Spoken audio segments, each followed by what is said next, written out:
tout le sport d'ici avec Brico-Pro Saint-Bonnet, si pro, si proche. Et Pulsat, images, son, multimédia ménager. Les magasins de proximité. Le Forum des sports d'ici. De retour sur ce nouveau forum des sports d'ici consacré encore une fois au rallye Monte-Carlo, on vous le promet, on arrêtera après ça, on va continuer à se réintéresser aux autres sports, et puis notamment les hockeyeurs qui, le samedi soir, les hockeyeurs qui a pensé qui le samedi soir ont fait un exploit, ont réalisé un exploit en battant Rouen, le leader à contester le championnat de Magnus cette année, 3-2. Et c'est une très belle soirée pour le sport au Alpin. Est-ce que vous suivez un petit peu autour de la table là, le hockey, Nicolas Ranchet? Oui, bien sûr, je suis un petit peu le sport hockey en étant un petit peu copain avec Alexandre, donc qui est le capitaine, et c'est vrai que je suis assez souvent au match pour les supporter. Puis après, voilà, j'ai envie de dire, c'est un sport aussi qui me plaît. J'ai de la famille qui est un peu dedans aussi, et c'est vrai que depuis tout petit, c'est plaisant d'aller voir tous ces sports et surtout ces sports d'hiver qui sont assez impressionnants et qui mettent aussi de l'ambiance pour la ville de Gap. Et oui, et puis vous participez aussi à mettre de l'ambiance pour le département, pour les Alpes du Sud. Laure, un souvenir sur ce rallye Monte-Carlo, un bon souvenir, c'est peut-être pas forcément sur la piste que ça s'est passé, si? Il y en a plein aussi. C'est comme Jean-Noël, c'est vrai qu'on a passé une semaine exceptionnelle. Un souvenir aussi, le dernier passage à la Bolène, au pointage, les commissaires ont chauffé un peu le public et ont fait une hola pour les filles. C'était très rigolo et très sympa, quoi. Et c'est vrai qu'on avait un accueil de partout avec donc cet équipage féminin qui faisait un petit peu l'originalité au milieu de tous ces garçons. Donc c'est vrai que partout, on avait un accueil particulier et c'est vrai que ça faisait un peu chaud au cœur. Alors au niveau de la nouvelle voiture, la Twingo RS, c'est de bon augure pour la suite. Vous avez eu le temps de la prendre en main, vous l'avez dit sur ce rallye. Quel serait le prochain rendez-vous avec cette voiture cette année? Pour l'instant, je ne sais pas encore. C'est vrai qu'on l'a pris en main. Il y a deux petits réglages, un peu des petits réglages à faire pour améliorer mon pilotage. Mais on va voir un petit peu là. Là, on est rentré hier soir, donc on va voir après là ce qu'on va faire. Alors Nicolas Ranchet qui pilote aussi qui a piloté également une Twingo RS. Vous parliez tout à l'heure un petit peu en off d'un angle mort par exemple sur la Twingo. C'est vrai que vous avez partagé ce point de vue. C'est le seul défaut qu'on pourrait trouver à cette voiture? Oui, après, des défauts, après, ça dépend un petit peu du pilotage de la personne. Donc, on va dire que chacun a un petit peu ses manières et ses façons de conduire. Mais c'est vrai que sur cette voiture, il y a un angle mort qui est positionné, disons, devant avec l'arceau qui est un peu gênant. Et je pense aussi un peu le tableau de bord en étant en bas dans la voiture. Et c'est vrai que dans les virages très sinueux et dans des spéciales très serrées, on a quand même du mal à voir où on met notre roue avant. Et ça peut un peu porter défaut. Et c'est vrai que c'est très compliqué à prendre en main quand l'auto est assez récente et quand on n'a pas l'habitude de rouler avec une auto comme Laure l'a fait sur ce rallye. Jean-Noël, vous au volant de votre Mitsubishi, vous avez remarqué quelques bonnes options, quelques petits défauts? L'angle mort, on l'a toujours, surtout. Il y a le montant, il y a double arceau aussi. Non, j'ai remarqué que c'était une auto très facile à conduire, qui me convient bien. J'ai une Evo 7 actuellement et bon, on réfléchit là. Voilà, on va attendre un petit peu, mais on va réfléchir un peu. Non, à partir de là, la voiture me convenait. Il a fallu apprendre un petit peu parce qu'il y a plusieurs modes de pilotage. C'est quand même des autos un peu abouties, sans être des WRC ou R5 ou R4. Mais ça va déjà très bien et je pense que il me tarde de remonter dans une Evo 10 rapidement, quoi. Alors le pari que vous avez fait, vous avez choisi votre assistance, une assistance reconnue qui se situe en Belgique. J'imagine irréprochable sur tout le rallye. Vous avez senti la différence, on va dire? Vraiment professionnel. C'est chez Colsould, c'est une personne qui a été en tête du Paris-Dakar pendant une semaine avec une deux roues motrices. Son fils d'ailleurs a fini copiloter le camion qui a fini deuxième au Paris-Dakar, là. Ses fils ont été champions de Belgique, et ils ont beaucoup d'expérience. La fiabilité est au rendez-vous. Il y a peut-être des préparateurs qui font des autos plus performantes, qui vont plus vite, mais qui s'arrêtent plus vite. Tandis que là, les voitures sont beaucoup plus compétitives dans la longévité. Et c'était mon pari. Puis j'ai suivi les conseils de mes amis. Et j'ai bien fait. J'ai bien fait parce que je suis tombé sur une assistance professionnelle. On a rien à faire et c'est vraiment le top du top de rencontrer ces personnes-là. Et il me tarde de retravailler avec eux. Ouais.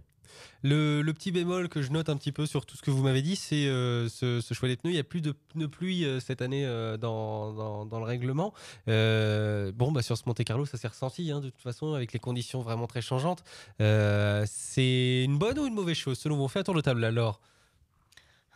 C'est peut-être une bonne chose, au moins pour faire le choix de pneus, c'est plus simple. On en a moins, ça dure un petit peu moins longtemps. Et on se pose moins de questions.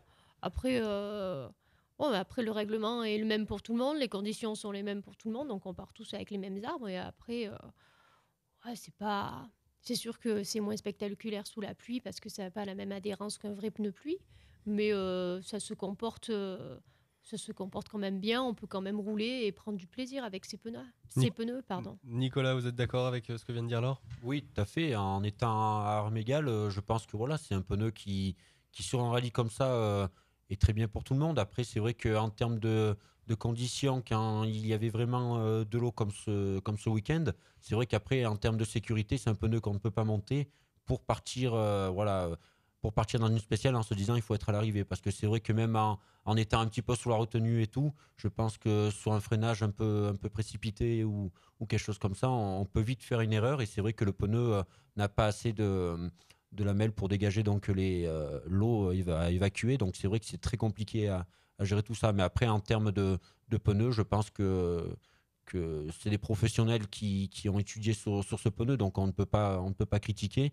Mais c'est vrai que voilà, après, ça n'a rien à voir avec un pneu pluie autrement. Jean-Noël, vous êtes d'accord avec cette analyse? Ah ben, déjà, c'est vrai que comme on disait tous là, ça limite le coût financier aussi, puisqu'on n'a pas 50 pneus dans le camion en stand-by et qui attendent qu'on arrive. Ça limite les choix et que tout le monde est pareil, quoi. Hein. On a clou, non clouté et slick. À partir de là, je pense que c'est pas mal comme ça, puisque autrement il faudrait faire des chèques un peu plus conséquents. Et puis bon, ça fait partie du jeu d'avoir ces pneus-là sous la pluie. Par contre, les clous, c'est énorme. On sent même pas les clous sur le goudron, quoi. On les entend même pas. À mon avis, je pense que les clous, il faut les rôder pour que les clous sortent, parce qu'autrement, on voit pas la différence, quoi. Avec une auto de compétition en 4 roues, je parle.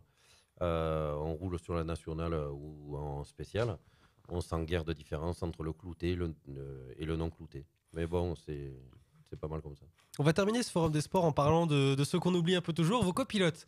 Alors, on va commencer avec vous, Jean-Noël. Vous, votre copilote, c'est Sylvain Perron. Un bon copilote, puisque vous vous êtes trouvé, c'est un duo qui fonctionne aussi, puisque vous arrivez à quand même signer une excellente performance, 16e au classement général. Oui, aujourd'hui, on l'entendra pas trop parce qu'il a plus de voix, quoi. Hein.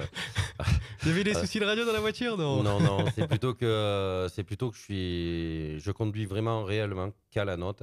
Et en conduisant qu'à la note, je rajoute beaucoup. Il a beaucoup de choses à dire et il s'arrête jamais, jamais, jamais.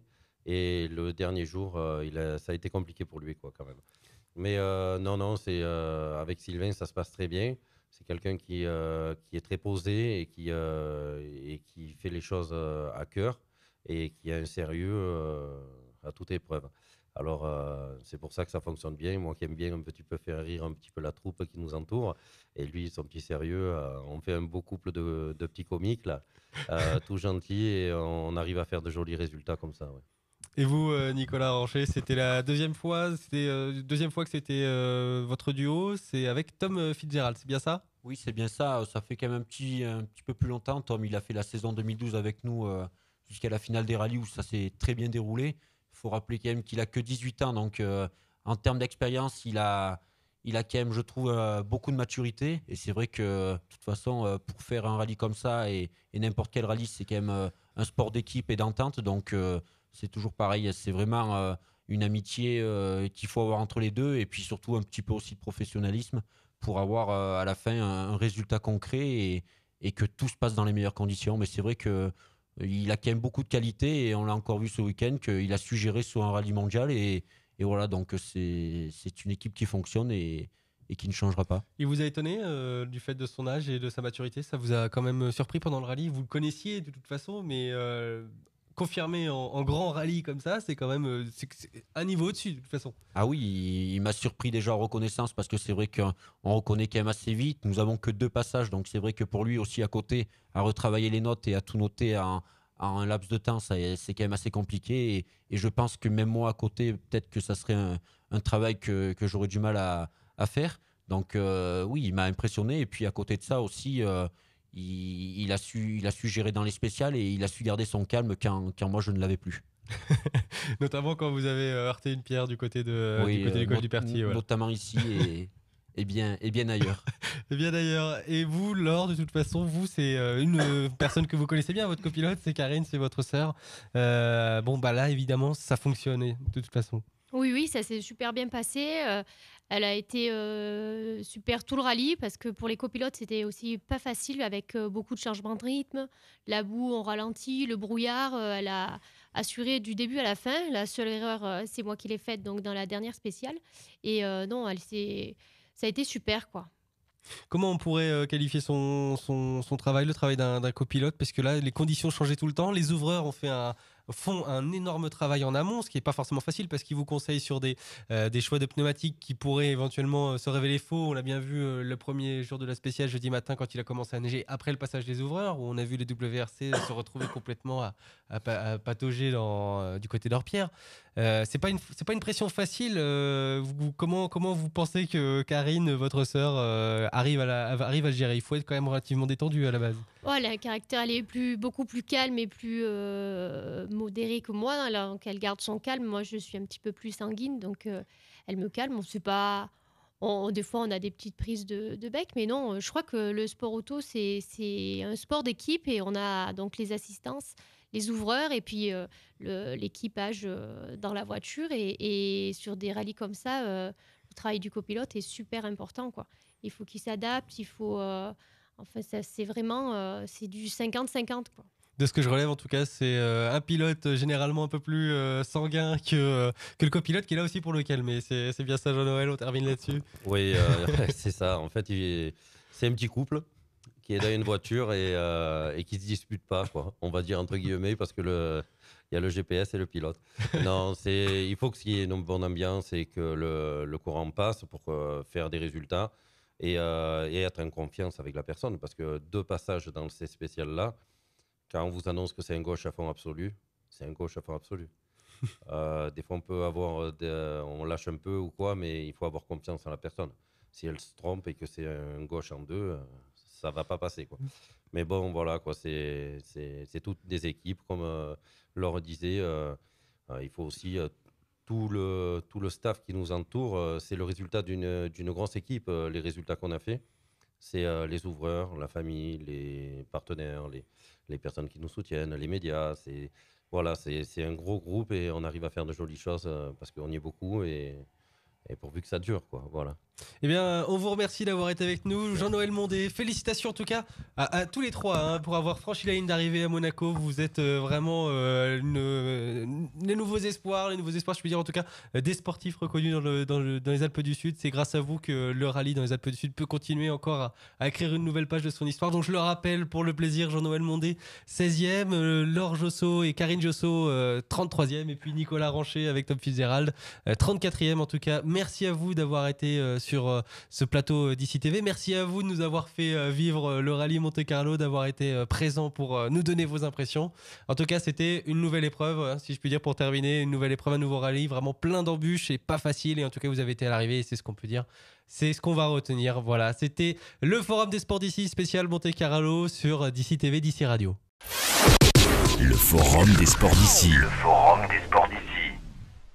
Tout le sport d'ici avec Bricopro Saint-Bonnet, Cipro, Ciproche et Pulsat, images, son, multimédia ménager, les magasins de proximité.